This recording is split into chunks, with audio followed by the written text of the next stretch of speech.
Hi there everyone, it's me again Je and welcome to another vlog. So ito yung araw ng Father's Day and as you can see medyo antok pa ako niyan dahil napuyat nga ako. Dahil nga 1:26 na ako nakatulog kagabi dahil sa pagbibake ng mga orders for Father's Day. Nga pala, passenger princess muna ako dyan dahil sumabay lang ako sa sister ko and sa brother-in-law ko sa sasakyan nila para makatipid ako sa gas. Syempre, tipid-tipid din tayo pag may time. Syempre, sisimba rin naman sila kaya sumabay na rin ako. Iisa lang naman pupuntahan namin. So here we are at the church and usually second mass talaga kami sumisimba.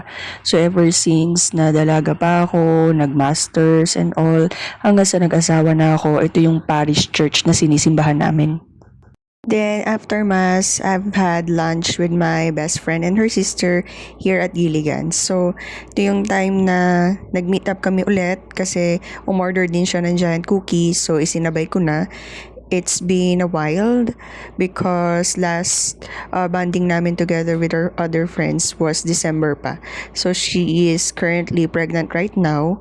So hindi siya pwedeng mag-aalis ng bahay or gumala ng gumala. Kaya it's been a while. So we did a lot of catch up talking about our lives.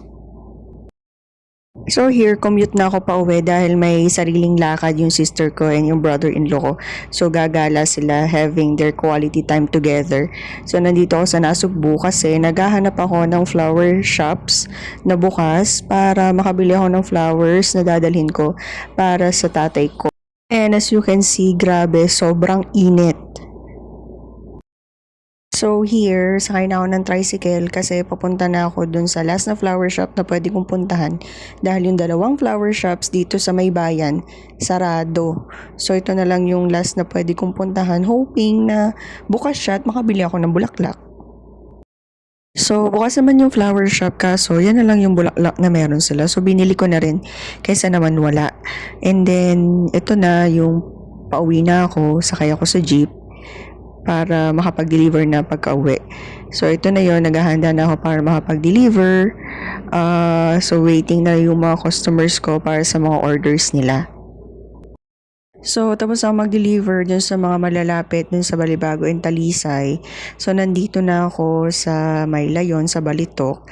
And sa totoo lang, hindi ko alam kung saan siya i-deliver. Malayo pala ito.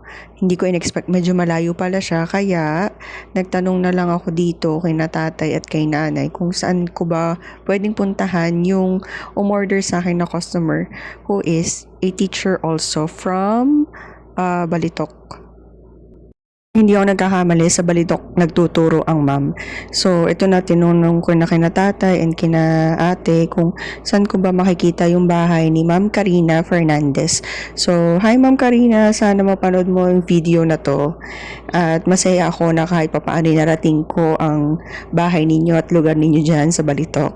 Thank you po sa pag-order. Nakakatuwa rin naman kasi yung mga lugar na hindi ko naman napupuntahan, ngayon nararating ko na nang dahil sa pagdi-deliver dahil school bahay lang din naman ako madalas. So that's all for today. Kindly like, follow, and share. Bye!